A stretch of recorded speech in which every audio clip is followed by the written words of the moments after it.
بسم الله أعوذ بالله من الشيطان الرجيم بسم الله الرحمن الرحيم الحمد لله رب العالمين والصلاة والسلام على رسول الله صلى الله تعالى عليه وسلم.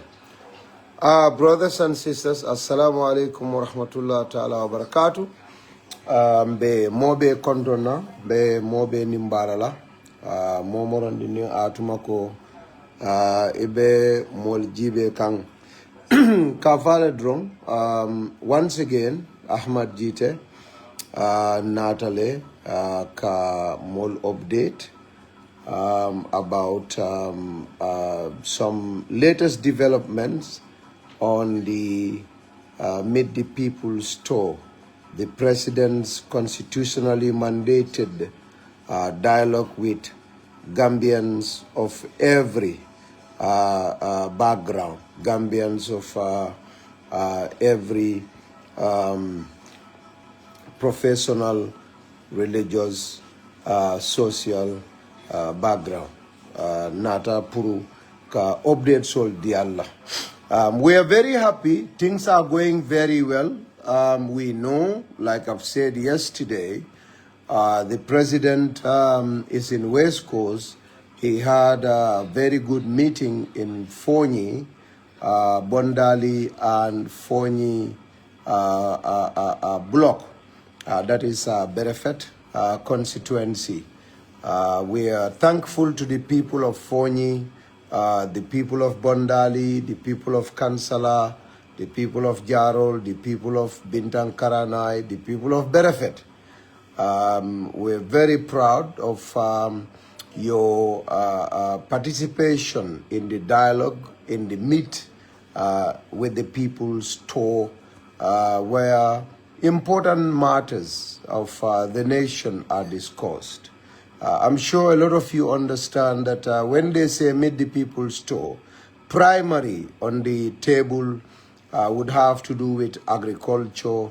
You have infrastructure of different facets. You have health infrastructure, you have agri infrastructure, you have water infrastructure, you have knowledge, educational infrastructure, and so on and so forth. And so the president is doing phenomenally well, and we're thankful to Gambians.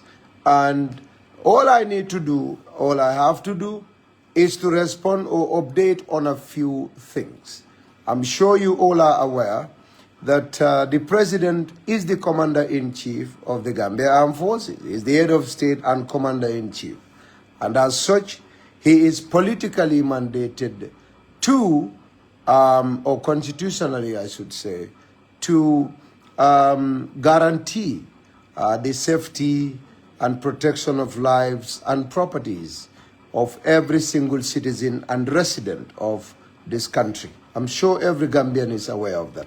And I'm sure the dialogue is not just limited to how much a bag of rice is supposed to be, how much a bottle of water is supposed to be, but it also is about how to protect the lives and properties of Gambians.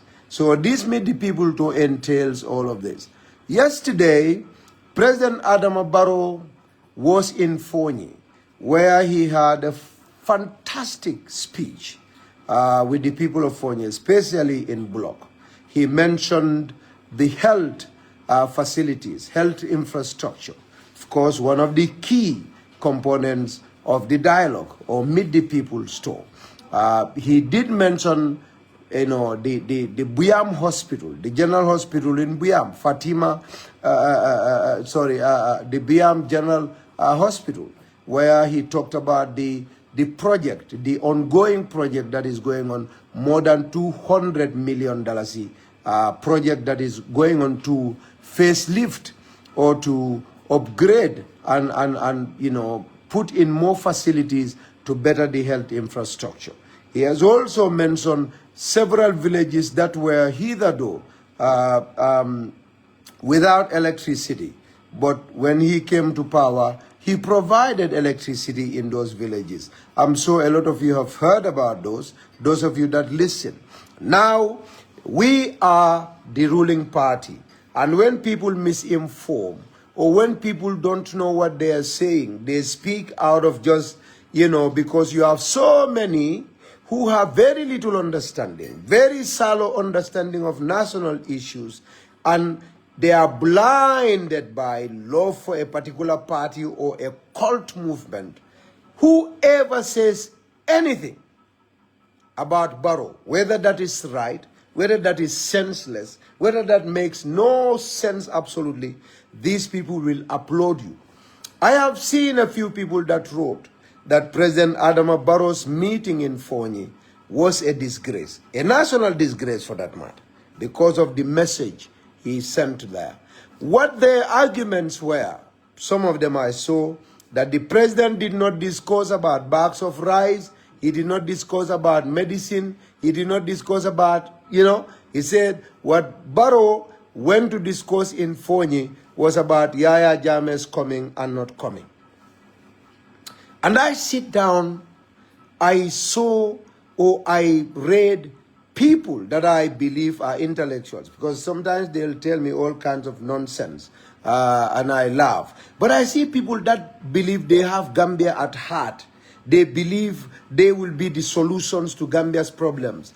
Seeing senseless, you know, directionless, tasteless, substanceless messages, and they upload them because it is against Barrow, because the messages are not about Barrow. President Adama Barrow spoke in Fonyi on 3 phases. Phase 1, the general hospital, the health infrastructure, health in Fonyi. That's phase 1. He talked about electricity. These are about development. And in fact, he mentioned that he built 6 hospitals, and all those hospitals combined, the project in Buyam, Fonyi, is more than all of them combined. The hospital in Mankamankunda, the hospital in Tumanna, the hospital in Jimara, the hospital in Salikenya. He mentioned all these hospitals, one in Kiang. When you put all their values together, the project that is ongoing at Fatima Buyam Hospital is more expensive than all of them. Where he talked about how much he loved the people of Fonyi, how much, in fact, even though he is far away from them, he loves them. He brings electricity, and you have a lot more electrification that is coming from the rural electrification project through OMVG, a grand project. He mentioned those things. These are what brought him there. That is dialogue with the people, because the people talked about those things. The people, in fact, there are 2 villages who talked about the MP appeal for the construction of a health post in one of the villages. The president responded that that is a project they have approved, and they will have a health post. They will also have an ambulance station there. That is a national disgrace, yeah? That is a national disgrace. Can you open that thing a bit? That is a bit. That is a national disgrace to them. Moli President Dani, ika lafte jata kende abunda lojang, do meet the people to bem world. President ko okay mbalo lale. Mol ko President Barrow Fonyi, there is a problem. Anata aya foye. Loptano min abada dakang, min mubiyam hospitalot. Ana be kodo min dépense kanje. Ana e courant min sambanang, saate jalle courant so ranin saate jalle maso. Anin silol mi alon koy beda daka. Kunun data sila jibella. Sangajor silo. Ibada daka ne we went to inspect it in Fonyi, Sangajor. Daslam Sangajor silo. Yeah, the Ibada daka we went to inspect it together. These are things the president talked about. That is one phase. That is phase one of the conversation.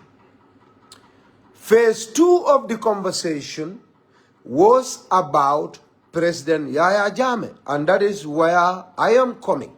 Because people that believe the president talk about Yahya Jammeh, saying, Jammeh will this, Jammeh will not be this, believe that is not supposed to be a part of the meet the people's toe. I don't know what they are talking about. Yahya Jammeh ruled this country for 22 years. And he was a very consequential leader. He had very strong control of the Gambia government and Gambian society. And he has designed leadership and control in such a way that you don't just, delete that kind of influence and mentality from a society. Forget about the developments, forget about the rest. What we were trying to talk about is that Yahya Jammeh has threatened a sitting head of state. He has dared a sitting head of state that he will come to this country by force, and let's see what is going to happen. That is a huge national security matter. Forget about whether you are UDP, whether you are NPP, whether you are APRC, NATO Alliance, whether you are UMC. When Jammeh said, I am coming home by force, that is a national security threat. And Barrow is Gambia's commander-in-chief. It is Barrow's responsibility to make sure he allays the fears of the populace. There are a lot of Gambians who are concerned, who are worried about the statement Jammeh made. I am coming home, whether Barrow likes it or not. That is a problem. If it comes from Gitteh, it's okay.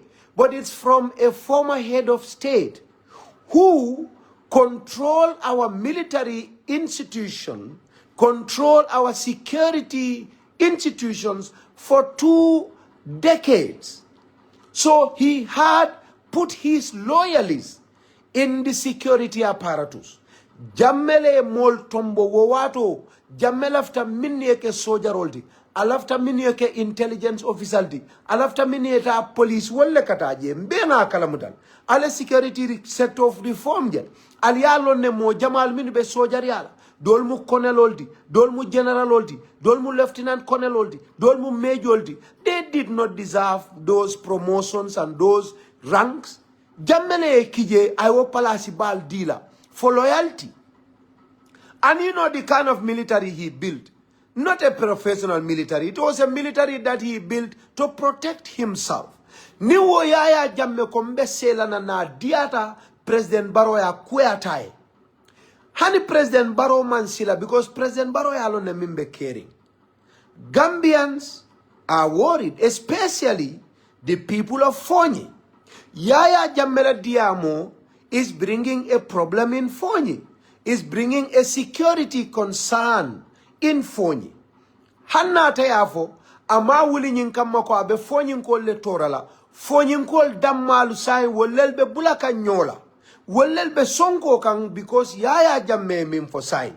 Mbina le force, naka bina force, sondomoli e jakas. Minnu lafta Yahya Jammeh la, I lafta e na, wol man kuol faham, wol ko Yahya Jammeh binal, ikela do kuol bulaje, ikela wafirol bula, ikela marse total bula, ikela kodi ningol min bebuli iketa, ikata ka asobilu sang, inyanta ndawalol sanna minna, inyanta dingol la karamu jolo minna, inyanta chalol ning nyelu ning karasinol ning kaspawal sanna kodo minna, yeo betuje, yeo kodol ta yeta asobil sang, ye la watol jani, yeta fokanilai, ye dulal fita, ye sije, ye lamoy odiola, ilata nyinna ala ya nin kila ito lata nyinna le because they are innocent, they don't know. Ilata nyinna le ko Yahya Jammeh binal. Ye la hajol betuje hajol mi yalon ka se nafa yo betuje pour kata ke pare Yaya Jammeh la nala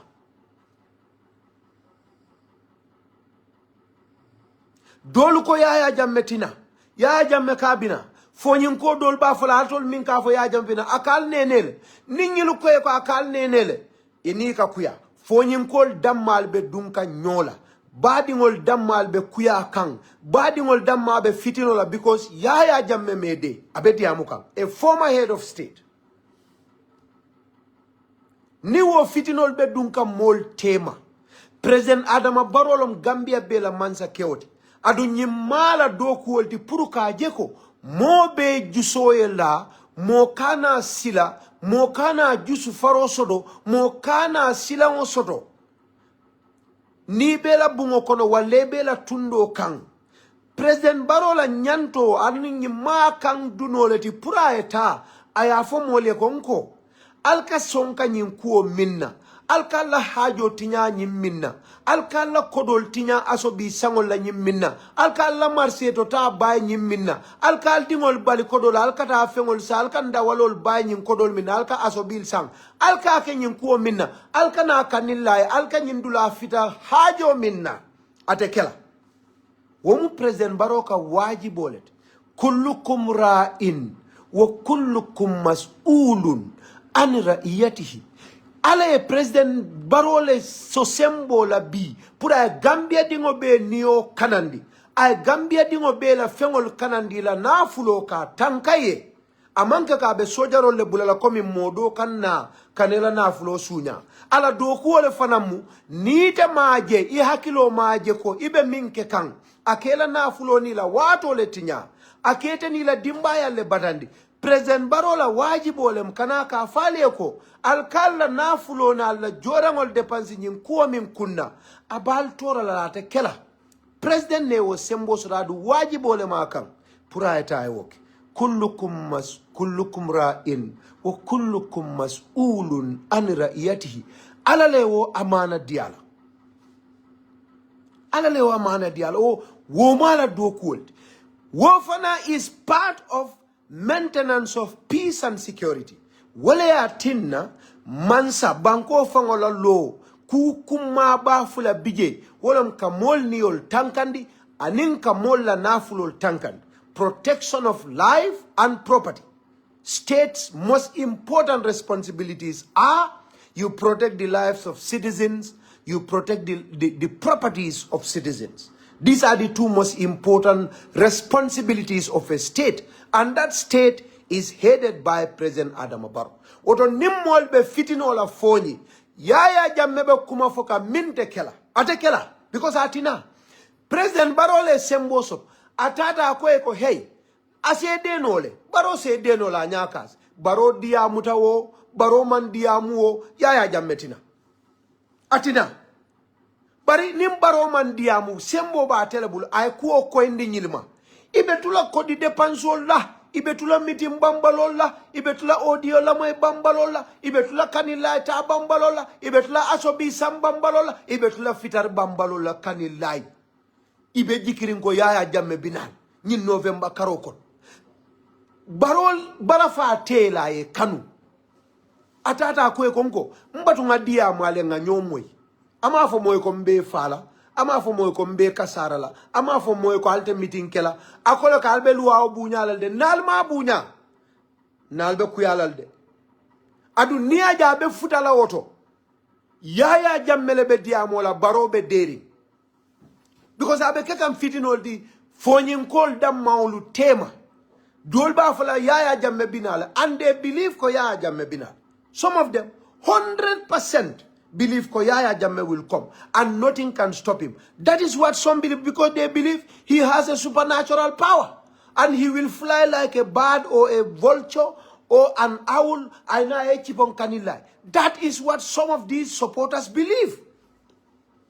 Some of them, they 100% believe ko Jammeh betila na naina. Say, nimbaro e de mimbe kela wolem fonyin kol dammal be dunna nyola badin dammal dol ko Yaya tina wol batata ala diamo la biya koten sama koten wol batata wala Nyindol mambata. Wanda malebe dunka nyola sai. Family be sonka ka yaya jamela kola. Hani sai. Baro se denola again as he denola ma Torah. Because Jametina Baro, he has all the intelligence.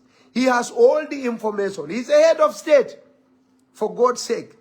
He has every single information. Bari kunung ay kumakangol minfo. Ntolungamira. Adu hakilima be alongo President Baro kumakangol minfo. Wele nyanda fola. Nyatonga kendo.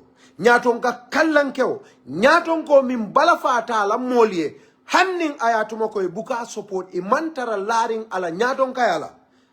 Anyante olekel. President Baro oleke. Bayra ko. Puruka landi. Ali fenkes al bay sankense bula. Ali asobi sankense bula. Alka asobi san dalas kemelulo minna. Altaleta nyeba sang ali adomo.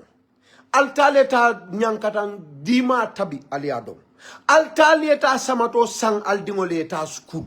Alta alieta aliye kaspawa sang. Isa jal se ice bulokol dadano ani wonjolu aliye waf. Ale kodo soroje. President Baro kal mako ele pour alla kodo kanatinya. Because albe asobi sanna yatina. Albe asobi sanna yatina.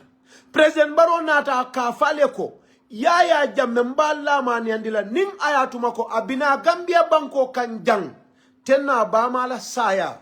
Femman jare yaya la nala min tambitaw. Anala saya.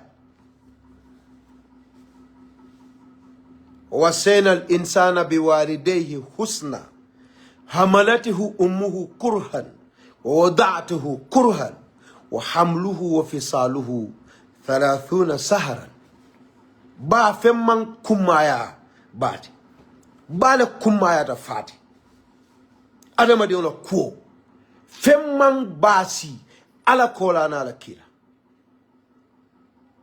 وقضى ربك ألا تعبدوا إلا إياه ay kujamala laje o bil walidaini ihsana nde ala kola nga adama di wo yamar pour ayente manzata la noma na bodantela aning ayala wulula al batu ay nyinya wolom banim fati barana da qualification okay ayo do kaitandi bunya mimbe bala ako wa qada rabbuka alla ta'budu illa iya o bil walidaini ihsana wo musora ayo dolet nyindo ako wasenal insana nga adama dingo yamare nga dandala biwalidayhi husna nyiñarola nimbaturo awulula fuloe nga adama dingo yamar wala de nga dandala wala de yamar kulimba bori bala kumaya ala fa fay jana kabira ko ala la wulula fulol buñade yalon kumaya diamodo kumaya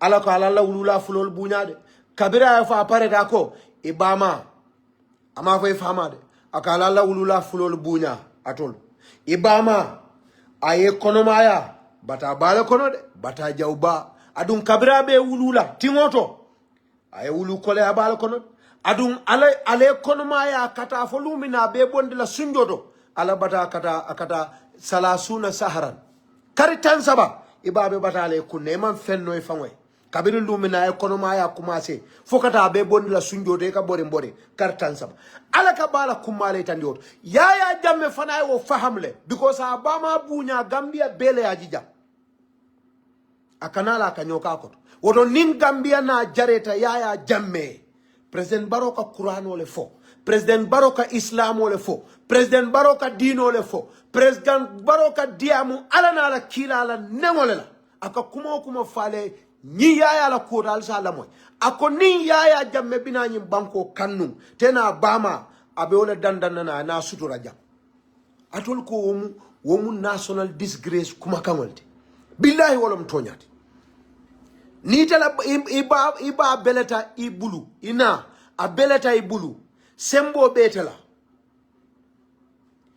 ikumbota ye president dolu dani dukarangal dani alimma koy mbama ita Gambia na sembo sodonu abe jumal dani la yaya ta mo dani la nun nin sembo bala binanyi banko kan kona diata bora binale billahi yaya ta president do kumandila ate Ghana la president kumandila ate Niger la president kumandi la woliye Macky Sall la kumandi Macky Sall e baro dani baro e acceptance di nim baro ko na asombitina nyim banko ka wallahi na asombitina nyim banko ka wallahi ate bade la nyim banko ka Yaya Jammeh ake janne ako Buba Balde te bade la nyim banko ka Buba Balde man bade nyim banko ka wo ketal sembo mimbe Yaya bulu ayo kumo foko Buba Balde mi alon ko mansa kewlo nyim banko kan ay Gambia safle with distinction member of parliament le matinum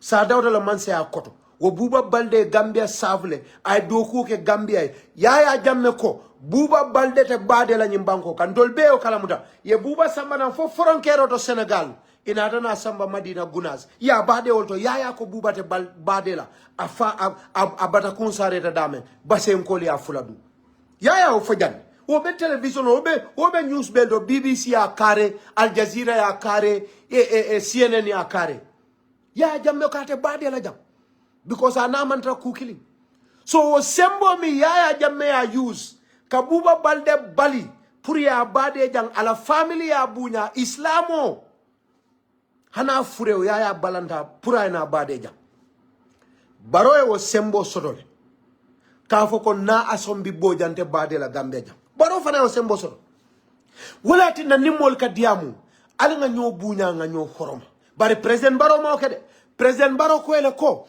na asombi boja manku ke nyim bankola ani mo man jote ala sambana mansa kunda se bunya o bunya keno je ala bade oto mansa kunda bakel adu wala keta Gambia mansa kunda alfal tatal ka mabe na asombi la bade to bujingak dami ya lonko wala mayati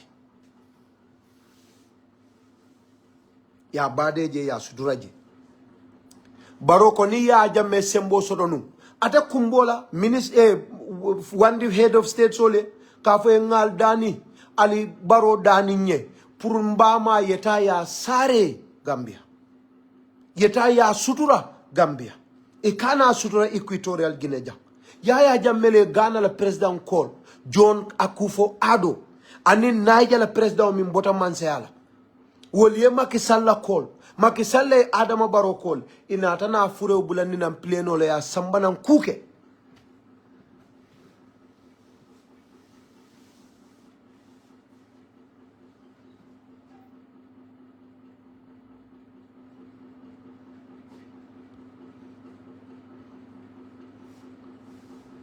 wala keta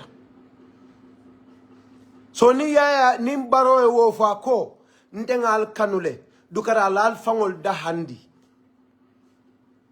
Barrow ke makwe ala kore lem atele mara aduno ba atele kan puraye niol tankandi idamal bina fitino le kala wala na ko alanga nyin kuol betuje bi nga diamu nyim mol damal tema kayitanda lako atol min jigata ko ya bina latina alkana mol fitinandi wala because atina bar ni lata ko atina mune be fon batandi la puri ni mol ye fitina min ko Yaya atina ini belala nyokanne nim barobe o ke ka atol ko that is a national disgrace wala nankala opposition wala gagné o jabe ko ala atol UDP ko anatol opposition ol alka minke ala yalon aka baro makoy because mansata la ko al fitna ashaddu min al qatl fitino sonko wala kole ata atele diminda keloti ala le af fitino atele masibo wata keloti ala le fo qur'ano ko ada manda wola fanan kila e fenkol kila e yamarol dila diamol fo adum ala nata qur'ana ayol fa ko ittaqul fitna al sila fitnol la tusibanna alladhina zalamu minkum khassa wa'lamu anna allaha shadidul iqab ittaqul fitna atolu adama dimmalu al sila fitnol because atol kono fitino commencé la fitino be danna damen ate famolo tonyer la fitino be danna dama molo momo ko Yaya Jammeh bina jam forcé imari mu tonyer la ibe tonyerol because yalo ne ko Yaya Jammeh tinano jam forcé Yaya ka bina forcé ite ko ha bina janne forcé abina ndolbe asobi sannale force abina nyim banko kan ite be toñe rol la de president baroko ala bula president baro lafta kayrol la ni yaya jammele be nun nyim banko kan jatol min ka ya sopo dal ben jibe kan ni yaya jammele lota jang ako jawratina nyim banko kan anybody momo lota jang e ko sa dawda bina nyim banko kan na aliye mitino ke wala wallahi nka min fali alon wallahi ka yaya kanu nyaaw nya yalo ne mimbe kelo koma yaya ko sa dawda tina nyim banko kan ite wultede ko kata mitino le kata flag sitola e ka fo ya jamme me fangolon fo e ka lo e ka fa ete ma lo e kaminke ite la manza kunda mala kaminke jawra bina janna force yalo ne mimbe lalete kam ya jamme nyala bar sai ya jamme ka fo mbatu ngana alla man sami yalon ko wole mole carte fay wole ya ka fa atole ko mbinala diata baro ya kuyata e mbinale ngaji babe min no laji akaw fa lal ka bulo ko sai nali kanu alba kuman la fa ko ale sembo dila nunde bi sembo mu barol tata telo mansa kewti jam hanni laftanala ake kuluwoni mbunya ko because force te samano la nan jam bari aje baroma nen baroma tol fangol nen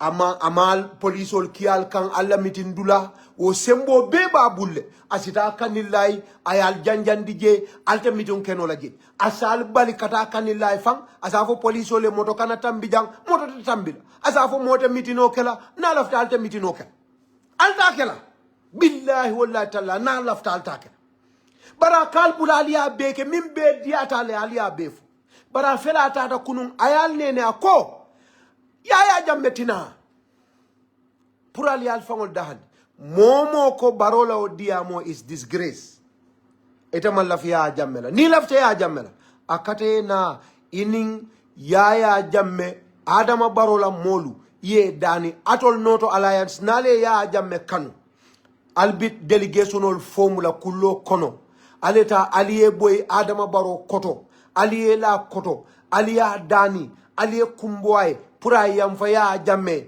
nga jibe ay mol minu tonye ay mol minu fa ay mol minna mol fa ya jibe fo se yam fa no amotula wollel bulu barni o man kalka ba force la jam ndeden I have nothing to say barindala president de we kuma o minfo was prophetic. He is a man of peace. He extended peace to you.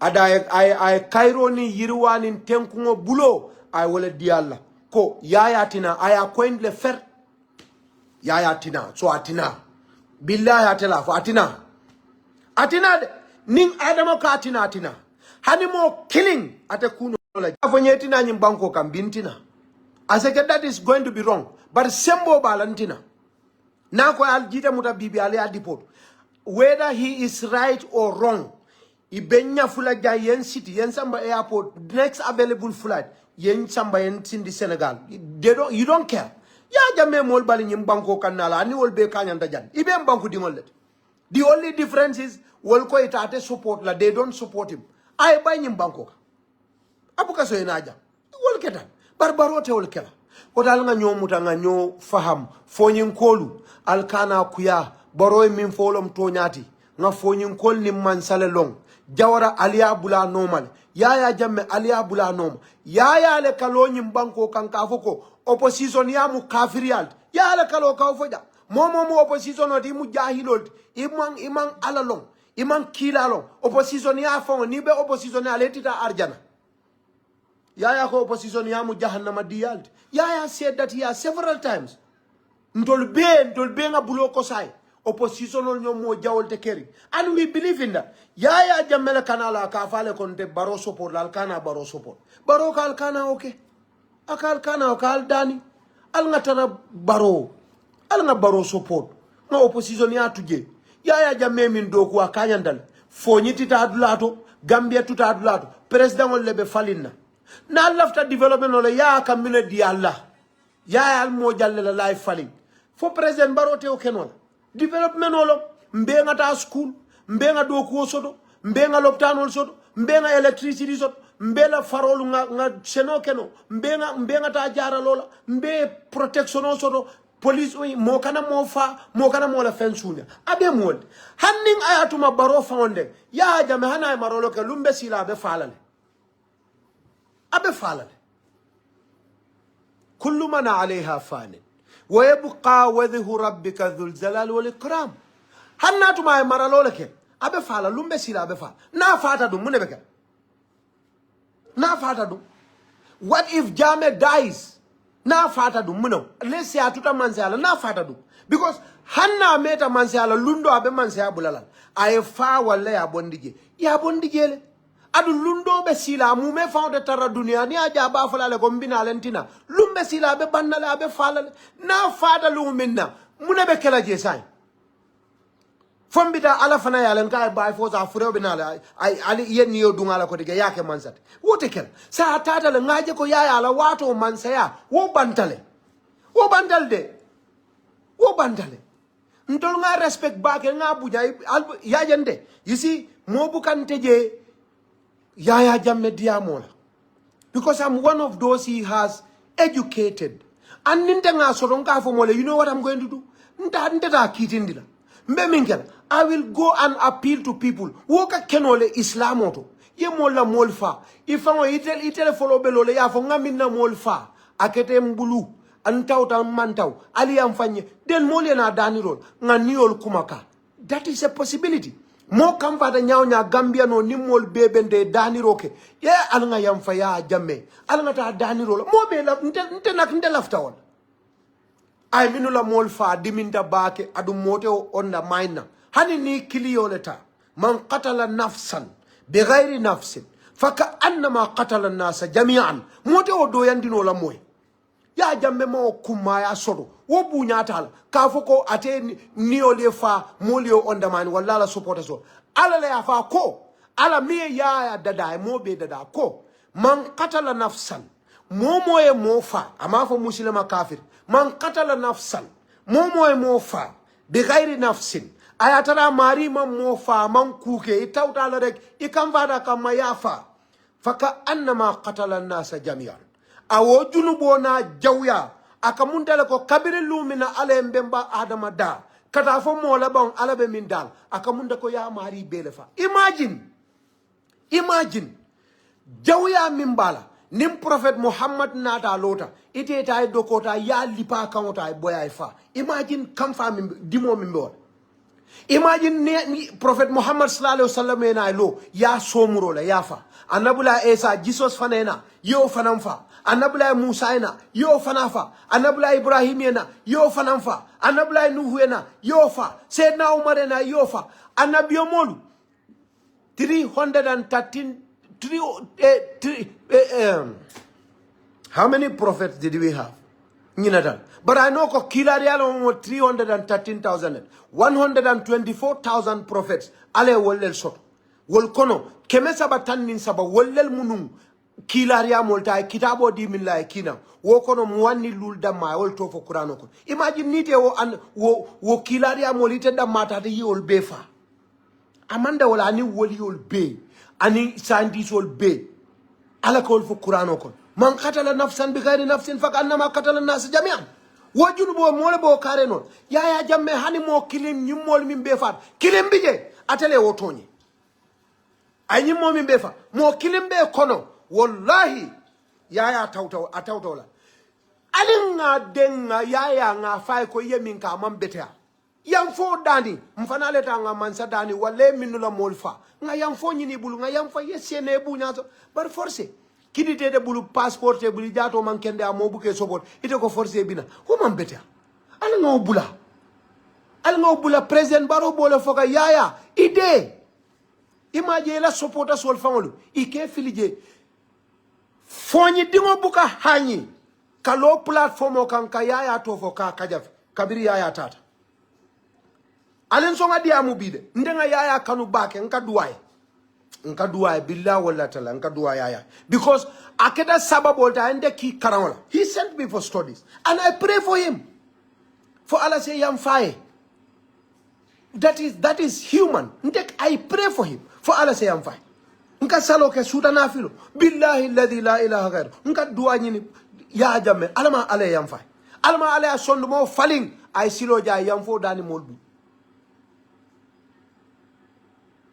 molka dua pour ya jam. Come on, I mean ala doman President Baroko ali diamol bula fo nyin kol buka hanyi ka ya jam la kuma bari ya jamme fangole nyimbek bina ko ten sama be diamol man sa nyanta tambilol man sa ya tambitola ndolle nyanta ka wacha siloka bari ya jamme ha itala man sa be kumari nyame ni mol ni ta diamu da banko mo buka diam dindi merengol mi se wuluno wolle kalo platform o kam foñi dingolu jola dingol fan foñi damande jola dingol fangol wolle kalo platform o kan sa ke against wolma o kede ya jammele yake atol minna nyomoy ala faaye de let him keep quiet isa jaay buñani horomo so bari bi ba fala ten same ba fala de nganyil bayle ngakar ñol expelle ngal expelle bari ngal murudina fewo feye da dundije man sa kewo nyanta tambila wala na sa buñami bebe bula bebe jika you are getting very very light hani foni fangoyla molia ndol nga kukili lonka fo mobe jola bukala motu jede ndenen jolal sital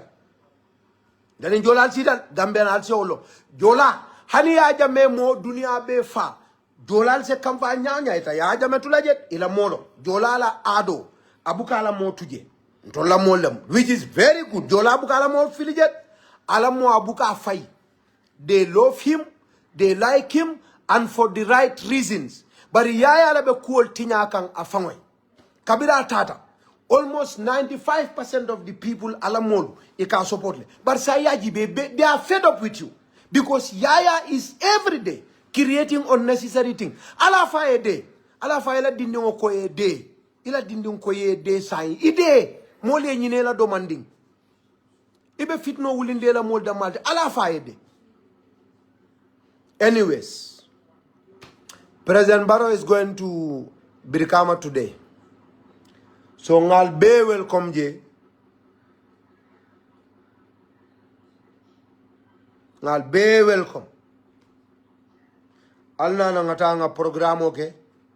President Barrow kumolfo. President Barrow e diamunye.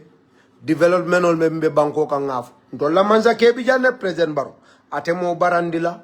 Atemo butela, atemo sitila, atemo filindila, atemo jalaila. Handing abala message o kela. Yalon sometimes nim mansa be diamla be warning na. Mansa ka tofle like if I want to say things that are serious, like for example Gitteh. Nte am a very yalon. Ni lafta film for la comfort or ka for pour molia understand I'm serious. You know it from my face. President Barrow, even if he's talking about coming kai dandala kolenge, look at him yesterday. Huh? Very soft. Nalma kanyama. Mbe luala al kande. He said it with so much respect. So much respect. So much respect. So much decorum. With so much civility. Umansa sifa. Ini was a kuoku kachanole. He has opened the doors for you. Altal na ekaja. Altal na ekaja, no to alliance. Altal na ekaja. Asekalte agrila. Bari bunya setaral tema. Adamaya bunya ni hormo setaral tema. Mansala mati, sembole babul. Alamansola kairol kila hormo. Assalamu alaikum wa rahmatullahi wa barakatuh.